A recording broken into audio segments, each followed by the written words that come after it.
गोधुली बेला का ये समय और खेत खलियान में बचे हुए अवशेषों के बीच चरती हुई गौ माता, ये किसी एक वैदिक काल के दृश्य से कम नहीं है। दोस्तों, आज हम आपको ऐसे ही एक साहिवाल के झुंड के दर्शन करवाते हैं जो हमें वैदिक समय की जानकारी देने के साथ साथ उन बातों को याद दिलाता है जिनमें जिक्र किया गया है कि किसान की फसल का एक हिस्सा किसान का, उसके बाद एक हिस्सा गौ माता का, और उसके बाद का जो अंतिम एक हिस्सा होता है वो छोटे जीव जंतुओं का है।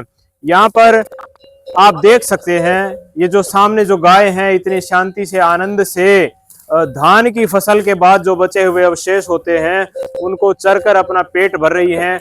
और इन गायों के इन मालिक से हम बात करेंगे। दोस्तों, इनके मालिक हैं रांझा खान भाई और ये काफी लंबे समय से गोपालन कर रहे हैं। आइए आपको इनसे मिलवाते हैं और उनके विचार जानते हैं। रांझा भाई नमस्कार। नमस्कार भाई साहब। और कैसे हैं? बढ़िया है भाई साहब। तो गायों का ये झुंड अभी कहाँ पर है? ये इस गाँव में अपने डिंग मंडी के पास, इस गांव का नाम बोल रहा हूँ मैं। सिरसा जिले में है? हाँ, सिरसा जिले में। ये पंजाब का गांव है। पंजाब बॉर्डर में, पंजाब एरिया आ जाता है। सिरसा जिले में, हाँ, पंजाब बॉर्डर में। ठीक है। और कितने समय से आप जो है गायों को लेकर के चले हुए हैं? हमको 8 महीने हो गए। 8 महीने से अपनी गायों के साथ आप गायों को लेकर के बाहर आए हुए हैं। और कितने समय से आप गोपालन करते हैं? हम तो पीढ़ियों से करते हैं भाई साहब। पीढ़ियों से करते हैं, ठीक है। और तो दादे परदादे खानदान से चल रहे हैं। खानदान से गौ सेवा आप कर रहे हैं, गोपालन आप कर रहे हैं। अच्छा रांझा खान भाई, आपका नाम है रांझा खान जी, और आप मुस्लिम समुदाय से ताल्लुक रखते हैं साहब, ठीक है। और आप बड़े गर्व से कहते हैं कि मैं मुस्लिम हूँ और जो है मैं गौ सेवा गोपालन करता हूँ। इसके पीछे क्या संदेश छुपा हुआ है? इसके पीछे ये संदेश छुपा है, जोन से लोग कहते हैं ना मुस्लिम गाय खाते हैं, गाय का मांस खाते हैं, मतलब गाय काटते हैं। ये देख लो मेरे पास कितनी गाय है जी।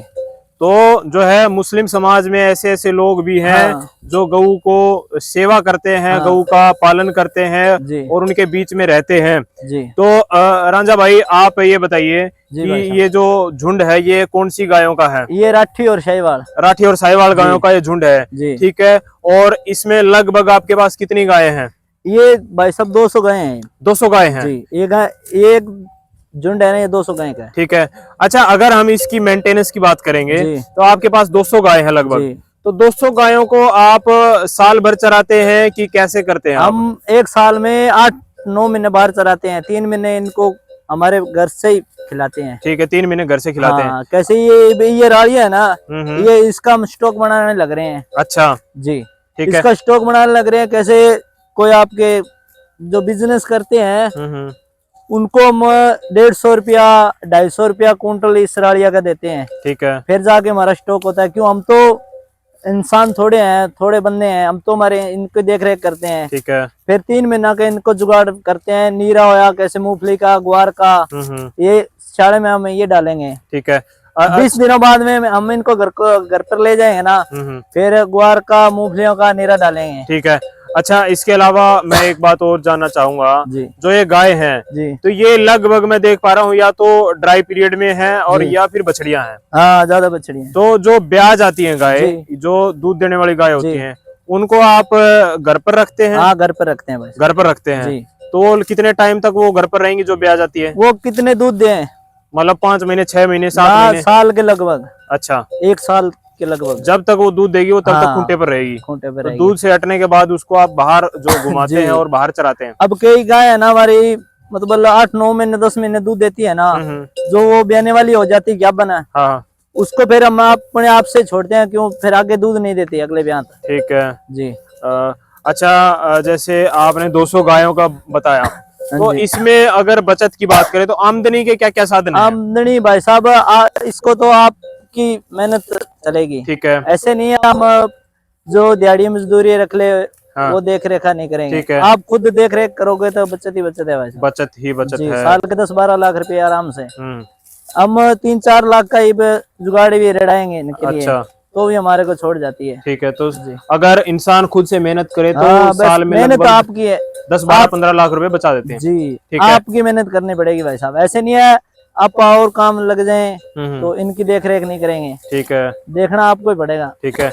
अच्छा, इसके अलावा अगर नस्ल सुधार की हम बात करें, हाँ। तो आपने इनमें कोई बुल भी रखा हुआ है? जी भाई साहब, बिल्कुल रखे हैं। अच्छा, साहिवाल नस्ल का? शाहीवाल नस्ल का। अच्छा, वो जो बुल आपने रखा हुआ है जी। उसकी डिटेल की बात करें तो उसके माँ बाप का क्या डिटेल है? उसकी माँ का 22 लीटर दूध है प्लस। उसकी माँ का 22 लीटर। और जी। उसका बाप कौन है? बाप है S34। S34। जी। दोस्तों, S34 एक इलाइट बुल है SCG का, साहिवाल नस्ल में एक जो हीरा जिसको हम कह सकते हैं S34, उसका एक बछड़ा इन रांझा खान भाई ने अपने हर्ड में छोड़ा हुआ है। जी। और उस बछड़े से नस्ल सुधार वो कर रहे हैं। तो इतने बड़े हर्ड के अंदर भी इन्होंने नस्ल के बारे में ध्यान रखा है। और अच्छा, इसके अलावा खान भाई आप ये बताइए, जी। जैसे आपके पास बछड़ियां हो जाती हैं कुछ, जी। तो हर बछड़ी को तो आप रख नहीं पाते होंगे, कई बार देनी भी पड़ती है। देनी पड़ तो जाती है। किसी कोई अगर किसान साथी या कोई गौ सेवक गोपालक अगर बछड़ी लेना चाहे तो आप उसको दे देंगे? हाँ बिल्कुल भाई साहब, दे तो देंगे। आपसे संपर्क करने के लिए आपका कॉन्टेक्ट नंबर बताएं। मेरा कॉन्टेक्ट नंबर है 88 24 10 3100। 88 24 10 3100। तो दूसरा नंबर है मेरा 98 285 19 886। ये मेरा व्हाट्सएप नंबर है। 98 285 19 19 886। 886। जी।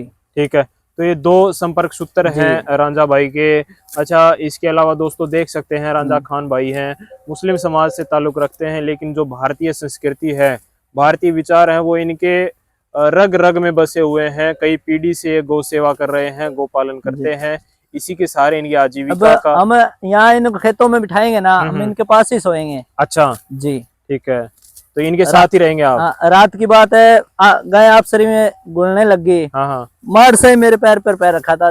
जब इनको पता लग गया ना, पैर खींच गया, इसने ज्यादा दाब नहीं दी। हाँ, इतनी गाय समझदार होती तो है। यानी कि आप गायों के बीच में रहते हैं, फिर भी गाय का पैर आपके ऊपर कभी नहीं टिका? मैं को बस अपना बाल जितना ही पैर रखा था।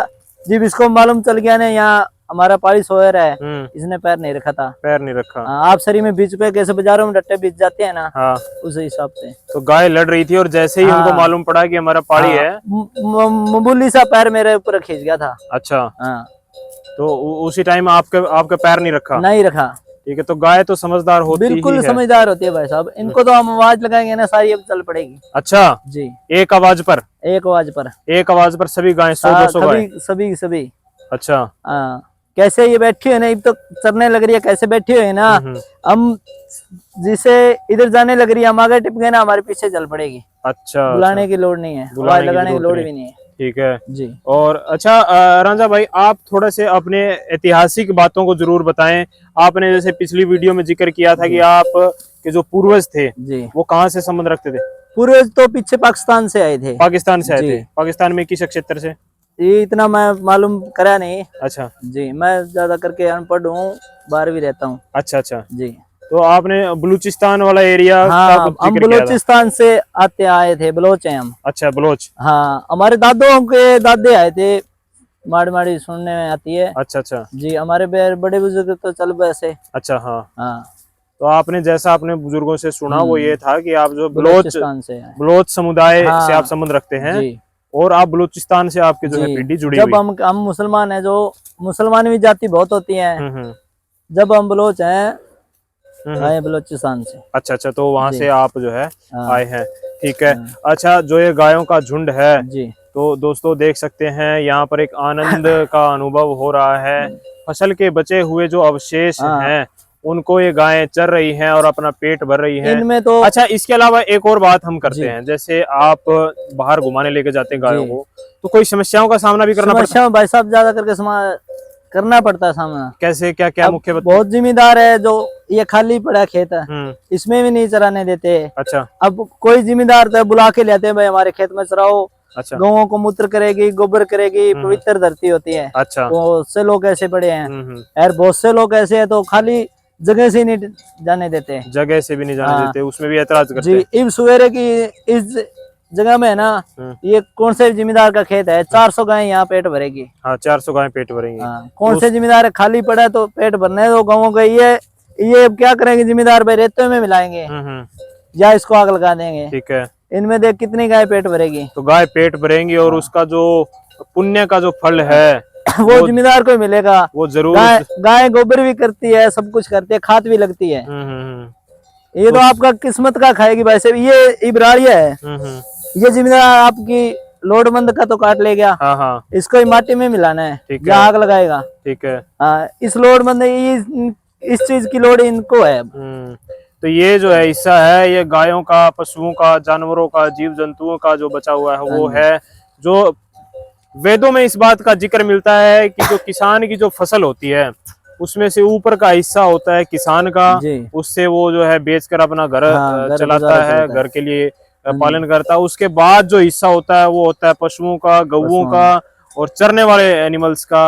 और उसके बाद जो अंत में नीचे कुछ एक उसके कण बच जाते हैं वो होता है चींटियों का और बाकी जो अन्य जो है छोटे मोटे धरती में जो धरती में जी रहते हैं उनका, जो धरती में जी रहते हैं उनका। तो ये पौराणिक बात है, बुजुर्गों द्वारा बताई गई बातें हैं। और दोस्तों, आपको ये जो है दृश्य कैसा लगा? और ये जो झुंड, साहिवाल गायों का ये झुंड एकदम बिल्कुल शांति से अपना आनंद पूर्वक पेट भर रहा है, आपको इसमें कैसा अनुभव हुआ इसके बारे में कमेंट बॉक्स में जरूर बताएं। और अगर आपको रांझा भाई से संपर्क करना है तो दिए गए संपर्क सूत्र पर आप कांटेक्ट कर सकते हैं। दोस्तों, आपको वीडियो कैसी लगी कमेंट बॉक्स में जरूर बताना। तब तक के लिए सबको राम राम। राम राम। बस।